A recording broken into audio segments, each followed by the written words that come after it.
आने वाले टाइम में मोदी बनेगा भाई साहब, कोई भी आदमी है। हम कुछ चाहे कितना कोई जर लगा ले, हाँ ये हम गारंटी है। राहुल गांधी जी युवा नेता है, मेहनत कर रहे हैं। नहीं, मेहनत करने कुछ नहीं है उनके पास, है नहीं आज मुद्दा कोई नहीं है इनके पास। जब तक इनका बड़ा मुद्दा नहीं आएगा जब तक कोई फायदा नहीं, बस ये सॉरी। 40% वोट जो है कांग्रेस के पास है, भले सरकार नहीं बन रहा है लेकिन वोट जो है 40%, उससे कुछ नहीं होना है। 40-50% कुछ भी नहीं होना। और बोलो बहुमत ही नहीं क्या आएगी या तो मोदी जी फिर क्यों आएंगे, रीजन क्या? क्योंकि इन्होंने हिंदू मुस्लिम ये खत्म कर दिया है, सबसे बड़ी बात ये है। आप कह रहे हैं हिंदू मुस्लिम खत्म कर दिया, हाँ। विपक्ष वाले कहते हैं कि नफरत की राजनीति करते हैं। ये गलत बात है, नहीं ये गलत है। जो गलत है गलत कहा जाएगा। ये बात पहले जो गुंडागर्दी थी, हैवी होते थे हैवी, अब वो बात रहेगी नहीं। अब बीच के मतलब 2024 में हाँ टक्कर देने वाला कोई नहीं है। कोई नहीं, इनके मुकाबले कोई टक्कर नहीं देगा भैया, साइकिल है कि नहीं? इनके मुकाबले कोई टक्कर नहीं देगा भाई। हम तो शुरू से साइकिल चलाते रहेंगे, नौकरी भी कर रहे हैं अभी भी। मैं सोचा साइकिल वाले की तरफ। देखो अब भी जो है ना, हमारी उम्र 64 साल की है, 64 साल की उम्र है, जब भी साइकिल चला रहे हैं, नौकरी भी कर रहे हैं। देख लो बस, थैंक यू। बड़े हैं, आपने कहा बड़े हैं, मतदाता आप भी हैं, मतदाता वो भी हैं, काहे नहीं, क्यों नहीं बोलेंगे आप? इसमें ये राजनीतिक अखाड़ा है तो टक्कर तो होना ही है। बिल्कुल, लेकिन एक तरफा चुनाव क्यों हो जा रहा है मालूम है? क्योंकि ईवीएम की गड़बड़ी, ठीक है, बैलेट पेपर से चुनाव होता नहीं है। नेतृत्व की कमी नहीं है, नेतृत्व की कमी भी। जहाँ विपक्ष जीतता है वहाँ ईवीएम खराब नहीं है। देखिए वो 10 सीट जीत करके 1 सीट दे रहे हैं, ठीक है, लोगों का मन बहलाने के लिए कि हाँ हमने ईमानदारी से चुनाव लड़ा है। तो इसमें क्या हो गया, फिर हम कैसे साबित ही नहीं कर पाते हैं ना इस चीज़ को। ठीक है, अगर इस चीज़ पे बराबर आवाज़ उठाई जाए कि हाँ बैलेट पेपर से चुनाव हो, तो फिर देखते हैं किस में कितना दम है। ठीक है, अभी सोशल मीडिया देखते ही हर कोई देखता है। ठीक है, अभी मेरे पास में स्क्रीनशॉट होगा, मैं काफ़ी टाइम पहले मैंने स्क्रीनशॉट लिया था, ये मैंने लिया है 13 अक्टूबर को।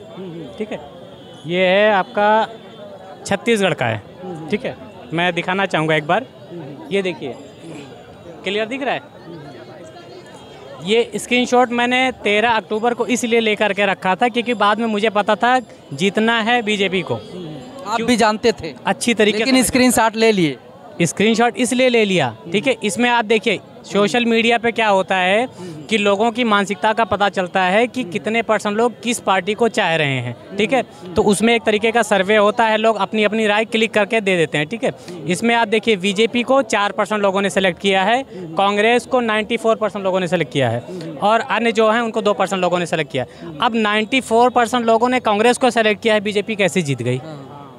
कैसे? ये तो आप सही कह रहे हैं। फिर मान के चलिए कि 5 राज्यों में चुनाव हुआ, सुनिए 5 राज्यों में चुनाव हुआ जिसमें से 3 राज्य जो है बीजेपी के खाते में चले। देखिए बात यानी कि ईवीएम खराब है। ईवीएम खराब की मैं बात नहीं कर रहा, यही तो कह रहे हैं। ठीक है, ईवीएम खराब कहने से कुछ नहीं होता, ईवीएम खराब से कोई मतलब ही नहीं है। ठीक है, सीधी सी बात है, हमें ये आवाज़ उठाना चाहिए कि चुनाव हमेशा बैलेट पेपर से हो, ईवीएम से ना हो। कुछ चीज़ें जैसे हल्के मुद्दे और फिर नेतृत्व की बात की, ये मुद्दे हल्के हैं सर, जहाँ आप जीतते हैं। ईवीएम की बात कर रहे हैं सर, बहुत अच्छा पढ़े लिखे सर है, ईवीएम की बात कर रहे हैं। देखिए कर्नाटका में और क्या कहते हैं तेलंगाना में और क्या कहते हैं हिमाचल में कांग्रेस जीतती है, ईवीएम सही होता है। ईवीएम एक मिनट रुक जाइए भाई साहब को, वही बात तो मैं बोल रहा हूँ, उलूल जुलूल बातें मैं नहीं कर रहा, वही मैं बोल रहा हूँ। अगर 10 राज्य में चुनाव हो रहे हैं, 2 राज्य 3 राज्य आपने दूसरे पार्टी को दे दिया, 9 7 राज्य 5 राज्य आपने कांग्रेस को दे दिया, तो लोगों का मन भटकाना ही तो हो गया एक तरीके से। बीजेपी दे देती है इन लोगों को। देखिए जाहिर, फिर आप निर्वाचन आयोग पे उंगली उठा रहे हैं भाई साहब, बीजेपी देती है इन लोगों को। पे ही मैं उंगली उठा रहा हूँ, मैं बीजेपी या किसी पार्टी पे उंगली नहीं उठा रहा, मैं निर्वाचन आयोग पे उंगली उठा रहा हूँ। इस चीज को निर्वाचन आयोग को फिर तो बहिष्कार करना चाहिए था निर्वाचन आयोग का, जहाँ पर विपक्ष का जो है सरकार है। बिल्कुल फिर क्यों सरकार बनाया जा रहा है, क्यों बनाते हैं? अब लोग आवाज नहीं उठाते, मसला यही है ना, लोग इस चीज पे आवाज ही नहीं उठाते हैं। एक मिनट, बहुत अच्छा सर ने बोला कि ईवीएम से नहीं बैलेट पेपर से वोटिंग करानी चाहिए। बिल्कुल, देखो मैं इनसे कुछ क्वेश्चन पूछता हूँ। ठीक है, पहले आप 1G फ़ोन चलाते, फिर 2G है, फिर 4G आया, अब क्यों कौन सा चलाते? 4G चलाते हो ना? हाँ 5G जो भी हो, अच्छी बात है। मैं बोलूँगा भैया अपना 1G चलाए, 2G चलाओ, अब चलाओगे? और क्या चलाएंगे? हाँ क्यों चलाएंगे? बस वही नहीं वही इसमें आपका क्वेश्चन क्या हो गया? इसमें आपका क्वेश्चन क्या हुआ? क्या क्वेश्चन हुआ बताइए। अपडेट उनका टाइम लगता है, मतलब कि 1 अरब 40 करोड़ जनसंख्या है, अमेरिका नहीं 38 करोड़ है।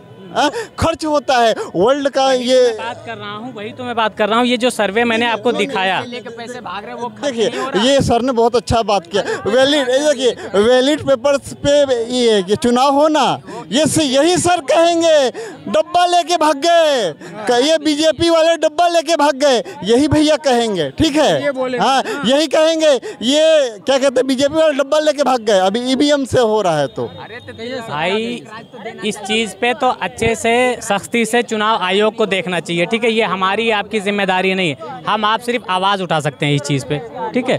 अब डब्बा लेके भाग जाना, ये ऐसे तो बहुत सारी चीज़ें होती रहती हैं। एक चीज़ हम बात करना चाहें, 1 मिनट आप रुक जाइए, हमारा भी सुन लीजिए, 1 मिनट सुन लीजिए। मुद्दे जो होते हैं वजन होना चाहिए, मुद्दों में दम होना चाहिए, चाहे बीजेपी हो चाहे कांग्रेस हो, नेतृत्व ढंग का होना चाहिए। हम क्यों नहीं मानते हैं कि हमारे पास नेतृत्व करने वाला इस समय नहीं है? सबसे बड़ी कमी यही होता है। सबसे बड़ी कमी है कि पार्टी को अच्छे से काम करना चाहिए, पार्टी वो कोई भी हो, ठीक है। हमें इससे नहीं मतलब बीजेपी आए, कांग्रेस आए, समाजवादी आए, उससे कोई लेना देना नहीं है। पार्टी का मतलब है कि वो सही तरीके से काम करे अपना, ठीक है। हर कोई कुछ और दे। मैं सर का ये सिंपल सा जवाब देना चाहता हूँ। काम करने वाला बंदा कैसे भी काम करेगा, नहीं काम करने वाला कहेगा हाँ मेरे पापा अच्छे स्कूल में नहीं एजुकेशन दिए इसीलिए मैं अच्छे पद पे नहीं गया, मतलब कि ये ब्लेम करना, मतलब ऐसा नहीं। ब्लेम मैं नहीं कर रहा, जैसे आपकी बात है मेरे पापा अच्छे स्कूल में नहीं दिए, वो आपकी गलती है। आप सरकारी स्कूल में भी अच्छे से खुद से पढ़ के अच्छे से आप एजुकेटेड। कांग्रेस करे तो अब ये 3 राज्यों में नहीं हारती थी। सिंपल सी बात। शिक्षा की बात आई, व्यवस्था की बात आई, अनुशासन की बात आई, पार्टी में नेतृत्व की बात आई। अगर ये चीजें होती तो इनका कहने का मतलब है 5 राज्यों में जो 3 राज्य बीजेपी के पास गया है संभवतः नहीं जाता। ऐसा नहीं